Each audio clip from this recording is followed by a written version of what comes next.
Hi, and welcome to Shelly's Everyday Prepping Adventures. I want to thank all my new subs. Thank you so much for coming over and checking out my channel. I appreciate it. I appreciate everybody that comes over and checks out my channel. I feel it's important to get the word out of what's going on in the world of farming. That's what I know the best. So anyway, I wanted to give you a little update on something I found interesting. Now, a couple of years ago, my daughter and her husband started growing a garden.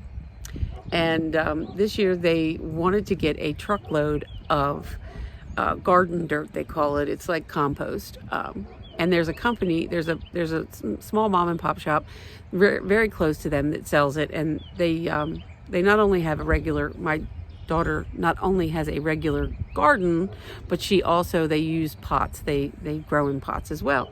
So they like to use this dirt for the pots. And they went over today to purchase a truckload of this.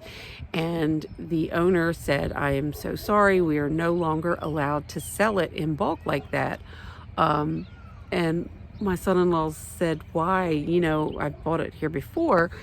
And he said, "Well, about 2 weeks ago," we live in Maryland, about 2 weeks ago, a guy from Annapolis, a government man from Annapolis, I guess state, he come and he told us we're no longer to sell it this way because they don't want farmers buying it in bulk and using it on their fields in lieu of fertilizer.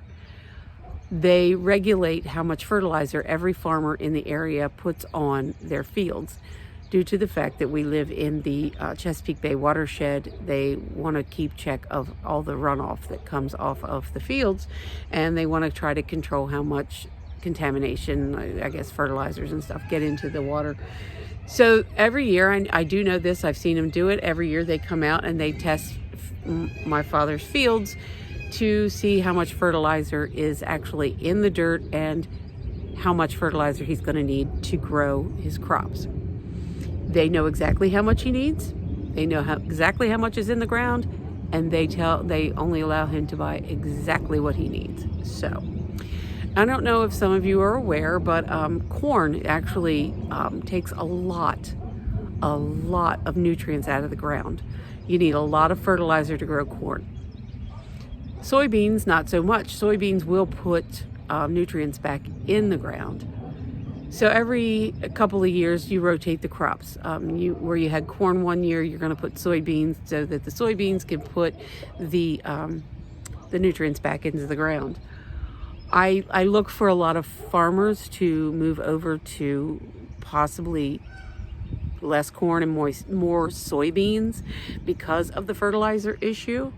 But I just found it really interesting that they're not allowing anyone to buy in bulk with the garden dirt.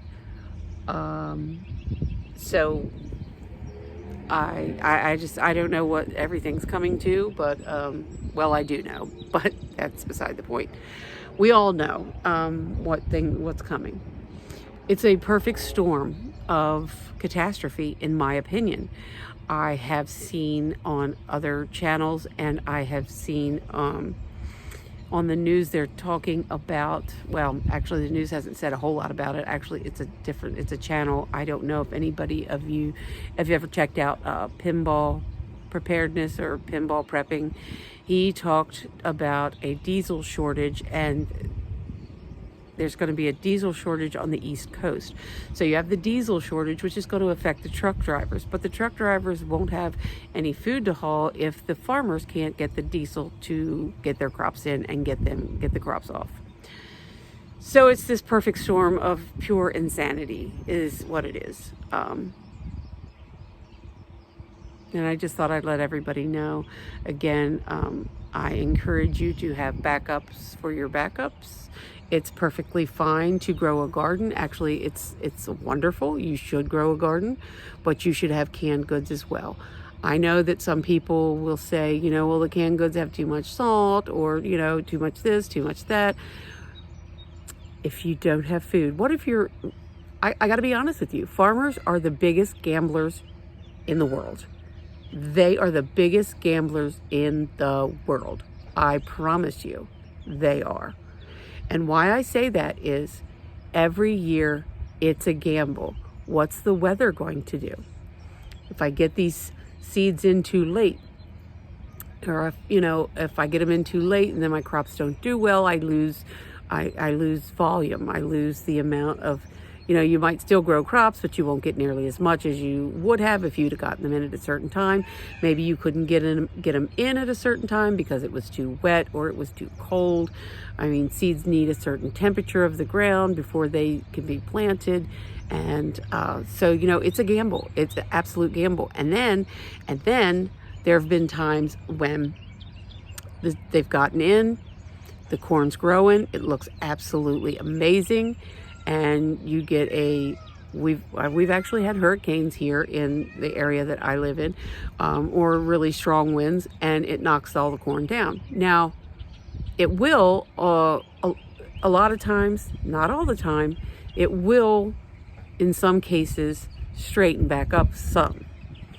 But then it doesn't completely, and there's loss of product by that. So, it's all a gamble.